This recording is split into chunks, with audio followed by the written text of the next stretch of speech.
ज्ञाना संसद में प्रधानमंत्री मोदी का संबोधन, कहा भारत और ज्ञाना लोकतंत्र को मजबूत कर रहे हैं, दोनों देशों ने एक जैसी गुलामी और संघर्ष देखा। पीएम मोदी ने कहा दुनिया के लिए ये समय युद्ध का नहीं बल्कि झगड़ा खत्म करने का है, भारत शांति के पक्ष में खड़ा है।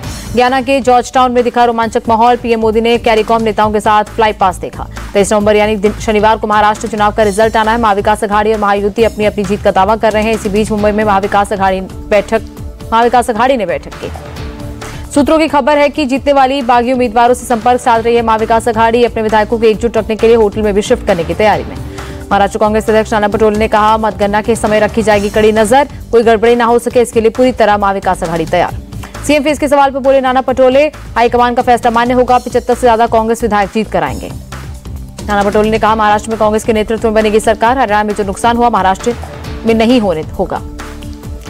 एग्जिट पोल पर उद्धव गुट को भी भरोसा नहीं है। संजय राउत ने कहा महाविकास अघाड़ी को कम से कम 160 से 165 सीटें मिलेंगी। नाना पटोले के दावे पर संजय राउत ने पलटवार किया, कहा पटोले के नाम का ऐलान कर दे कांग्रेस पार्टी। नाना पटोले के सीएम पद के दावे पर जितेंद्र आव्हाड ने भी जवाब दिया, कहा कोई बोलकर खुश हो रहा है तो होने दीजिए। जितेंद्र आव्हाड ने कहा विदर्भ में महाअघाड़ी को मिलेगी सबसे ज्यादा सीटें, महाराष्ट्र में महाअघाड़ी की बनेगी सरकार। एग्जिट पोल पर शिवसेना यूबीटी नेता आनंद दुबे ने कहा नतीजों में दिखेगा बड़ा उलटफेर, वोट परसेंटेज बढ़ना सरकार के खिलाफ। आनंद दुबे ने कहा एग्जिट पोल के आंकड़े झूठे साबित होंगे, महाविकास अघाड़ी की बनेगी सरकार। एग्जिट पोल के रुझानों से बीजेपी काफी खुश दिख रही है। डिप्टी सीएम देवेंद्र फडणवीस ने कहा महाराष्ट्र में महायुति की सरकार बनेगी।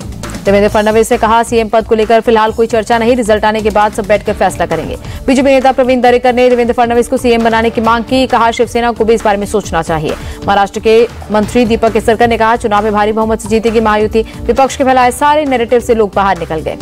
अब बात झारखंड की। जेएमएम सांसद महुआ माझी ने कहा झारखंड में फिर बनेगी इंडिया गठबंधन की सरकार, 51 से ज्यादा सीटें जीतेंगे। महुआ माझी ने साधा निशाना, कहा पूरे चुनाव में बीजेपी ने सिर्फ नफरत फैलाई, हमने विकास की राजनीति की। कांग्रेस भी झारखंड में जीत को लेकर आश्वस्त। सुबोध कांत सहाय ने कहा 50 से ज्यादा सीटें जीतकर बनाएंगे सरकार। बीजेपी भी अपने जीत का दम भर रही है। केंद्रीय मंत्री शिवराज सिंह चौहान ने झारखंड में एनडीए सरकार बनेगी और पार्लियामेंट्री बोर्ड तय करेगा मुख्यमंत्री का नाम। जेडीयू नेता राजीव रंजन ने कहा भ्रष्टाचारियों को जनता नकार देगी, महाराष्ट्र और झारखंड में एनडीए की सरकार आएगी। मध्य प्रदेश के सीएम मोहन यादव ने भरोसा जताया, कहा 23 नवंबर को निश्चित रूप से कमल खिलेगा। कांग्रेस नेता भूपेश बघेल ने एग्जिट पोल पर बोलने से किया इनकार, लेकिन महाराष्ट्र और झारखंड में इंडिया गठबंधन की जीत का दावा किया। यूपी उपचुनाव को लेकर सपा नेता रामगोपाल यादव ने धांधली का आरोप लगाया। कुंदरकी मीरापुर अस्सी समूह में भी फिर चुनाव कराने की मांग की। रामगोपाल यादव ने कहा मुसलमानों को बंदूक की नोक पर वोट डालने से रोका गया, पुलिस प्रशासन ने सारी सीमाएं पार कर दी। अखिलेश यादव ने भी साधा निशाना, कहा सीटें हारने को लेकर घबराहट में थी बीजेपी, इसलिए उन्होंने प्रशासन को लगाया। अखिलेश यादव ने सीएम योगी पर डायरेक्ट अटैक भी किया, कहा कोई वस्त्र से योगी नहीं होता, विचार से होता है। सपा सांसद अवधेश प्रसाद ने भी आरोप लगाया कि बीजेपी ने पुलिस बल के साथ वोट कब्जाने का काम किया, फिर वो जीतने वाली नहीं है।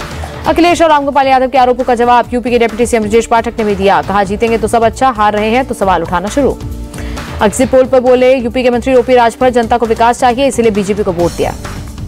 यूपी कांग्रेस अध्यक्ष अजय राय ने कहा एग्जिट पोल पूरी तरह से गलत साबित होंगे, इंडिया गठबंधन की बनेगी सरकार।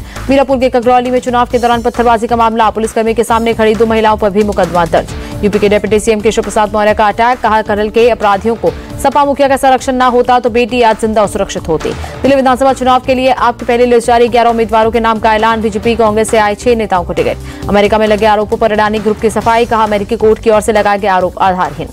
अडानी ग्रुप ने कहा हम कानून का पालन करने वाली कंपनी, संभावित कानूनी विकल्पों पर कर रहे विचार। गौतम अडानी पर लगे आरोपों को लेकर राहुल गांधी ने बीजेपी को घेरा, कहा भारत में मोदी और अडानी है, एक है तो सेफ है। राहुल गांधी ने कहा 2000 करोड़ का स्कैम करके भी अडानी बाहर, एक सीएम 10-15 करोड़ के आरोप में जेल चला जाता है। अडानी मामले को संसद में उठाएंगे राहुल गांधी, कहा अडानी मामले की जेपीसी से जांच हो। राहुल गांधी के आरोपों पर बीजेपी का पलटवार, संबित पात्रा बोले झूठे आरोप लगाना राहुल की पुरानी आदत है, पहले आरोप लगाते हैं फिर माफी मांगते हैं। संबित पात्रा ने कहा रिपोर्ट में जिन 4 राज्यों का जिक्र उनमें से किसी एक में भी नहीं थी बीजेपी की सरकार, कांग्रेस की सरकारों ने अडानी से निवेश क्यों लिया।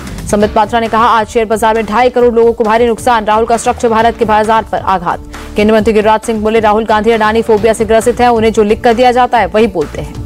आप सांसद संजय सिंह ने कहा अडानी समूह ने भारत को बदनाम किया, पीएम को इसका जवाब देना चाहिए। अडानी ग्रुप पर लगे आरोपों के बाद केंद्र सरकार का फैसला, एयरपोर्ट और एनर्जी डील रद्द की।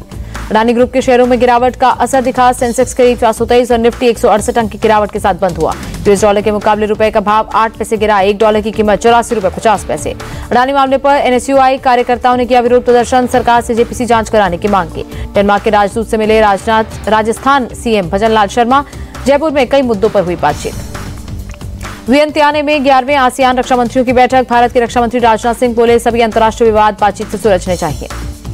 राजनाथ सिंह ने अमेरिका समेत कई देशों के रक्षा मंत्रियों के साथ द्विपक्षीय बैठक की। रक्षा क्षेत्र में सहयोग बढ़ाने पर बात की। भारत और ऑस्ट्रेलिया के बीच चल रही मिलिट्री एक्सरसाइज खत्म। पुणे में 2 सप्ताह से चल रही थी ड्रिल। भारत और ऑस्ट्रेलिया के बीच एयर टू एयर रिफ्यूलिंग को लेकर समझौता। इंडियन आर्म फोर्स और ऑस्ट्रेलियन एयरफोर्स के विमान पर भर सकेंगे फ्यूल। नेपाल दौरे पर Indian army chief general Upendra Dwivedi Nepali army chief से मुलाकात की। रक्षा क्षेत्र में सहयोग बढ़ाने पर बात हुई। वक्फ संशोधन बिल पर संसदीय समिति में 2 फाड़। विपक्षी सांसदों ने की जेपीसी का कार्यकाल बढ़ाने की मांग। चेयरमैन जगदम्बिका पाल पर मनमानी का आरोप। जेपीसी में शामिल विपक्षी सांसदों ने लोकसभा स्पीकर से फोन पर बात की। जल्द हो सकती है मुलाकात। All India Muslim personal law board के महासचिव का बयान। कहा, वक्फ बिल को लेकर सरकार की नीयत ठीक नहीं, विरोध के बावजूद बिल लाने की बात कर रही। कर्नाटक के कलबुर्गी में बीजेपी और किसानों का प्रदर्शन। वक्फ बोर्ड अतिक्रमण मामले पर जताया विरोध। 15 दिसंबर से रायपुर से अंबिकापुर की उड़ान होगी शुरू। छत्तीसगढ़ सीएम विष्णुदेव साय ने दी जानकारी। जम्मू कश्मीर के पुंछ में सीएम उमर अब्दुल्ला ने की बैठक। विकास परियोजनाओं को लेकर की चर्चा। बाबा बागेश्वर की सनातन हिंदू एकता पदयात्रा। हनुमान चालीसा के साथ शुरुआत हुई। लाखों लोग शामिल। 9 दिन में 160 किलोमीटर की दूरी तय करेंगे बाबा बागेश्वर धाम से लेकर ओरछा तक हिंदू एकता पदयात्रा। इंडिया टीवी से बातचीत में बोले बाबा बागेश्वर, भारत में सिर्फ 2 जातियां हैं, अमीर और गरीब। आम लोगों को बुनियादी सुविधाएं भी नहीं मिल रही। बिहार के बोधगया में केंद्रीय मंत्री नितिन गडकरी ने 3700 करोड़ से ज्यादा की 6 सड़क परियोजनाओं का उद्घाटन या शिलान्यास किया। डिजिटल अरेस्ट और साइबर फ्रॉड पर भारत सरकार का एक्शन। 17,000 व्हाट्सएप अकाउंट ब्लॉक किए। दिल्ली में स्थित बीकानेर हाउस होगा कुर्क। पटियाला हाउस कोर्ट ने दिया आदेश। यूपी पुलिस भर्ती परीक्षा का रिजल्ट जारी। यूपी 15 दिसंबर से शुरू हो सकता है फिजिकल टेस्ट। यूपी में आरओ एआरओ की परीक्षा में पेपर लीक का मामला। ईडी ने 2 मास्टरमाइंड रवि अत्री और सुभाष प्रकाश को पकड़ा। यूपी के हमीरपुर में अतिक्रमण हटाओ अभियान शुरू। मौधा कस्बे में प्रशासन अवैध निर्माणों को तोड़ा। हरदोई में भी सरकारी जमीन पर अवैध कब्जे को हटाया गया। 3 पक्के मकान के अवैध निर्माण को तोड़ा गया। राजस्थान के नवलगढ़ में फ्लाईओवर के चौड़ीकरण का काम शुरू हुआ। अवैध निर्माण को बुलडोजर से तोड़ा जा रहा। एमपी के इंदौर में सड़कों की चौड़ीकरण और सौंदर्यीकरण का काम जारी। 110 मकानों को तोड़ा गया। मुंबई एयरपोर्ट के पास बनी अवैध दरगाह पर चला बुलडोजर। सिडको ने पहले भेजा था नोटिस। दिल्ली पुलिस की क्राइम ब्रांच ने एमपी के राजगढ़ के चोर गिरोह का भांडाफोड़ किया। 4 चोर पकड़े गए। 13 सिम और 5 मोबाइल फोन जब्त। असम सरकार ने 2 जगहों के नाम बदले। करीमगंज जिले का श्रीभूमि और करीमगंज शहर का श्रीभूमि टाउन रखा गया। कोलकाता से बिहार जा रही बस का हजारीबाग में एक्सीडेंट, 7 की मौत, 12 लोग घायल। दिल्ली एनसीआर में नंदिनी दूध के प्रोडक्ट्स लॉन्च हुए। सीएम सिद्धरामैया ने उम्मीद जताई लोगों को प्रोडक्ट्स पसंद आएंगे। गुजरात सरकार का 11वां चिंतन शिविर सोमनाथ में आयोजित। सीएम भूपेंद्र पटेल ने सोमनाथ मंदिर में जाकर पूजा की। बिहार की राजधानी पटना में आश्रय गृह में फूड पॉइजनिंग में बीमार पड़ने और मौत का मामला। राष्ट्रीय मानवाधिकार आयोग ने स्वतः संज्ञान लिया।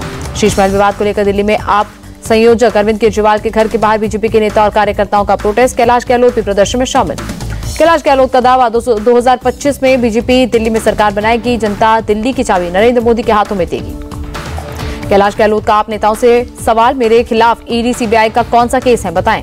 पंजाब के मोगा में केंद्रीय मंत्री तोखन साहू ने बेलर मशीन से पराली के बंडल बनाए। किसानों से पराली नहीं जलाने की अपील की। दिल्ली की सीएम आतिशी ने रोहिणी के सेक्टर 27 में स्कूल का उद्घाटन किया। कहा, अच्छी शिक्षा देना सरकार की प्राथमिकता। वाराणसी में गंगा घाट पर साइबेरियन पक्षियों ने डेरा डाला। पर्यटकों के लिए आकर्षण का केंद्र बना। जम्मू कश्मीर के ऐतिहासिक जवाहर टनल के रेनोवेशन का काम पूरा हुआ। अगले महीने आम लोगों के लिए खोला जाएगा। असम वन विभाग ने जोरहाट में 6 हाथियों का रेस्क्यू किया। गहरी खाई में फंस गए थे हाथी।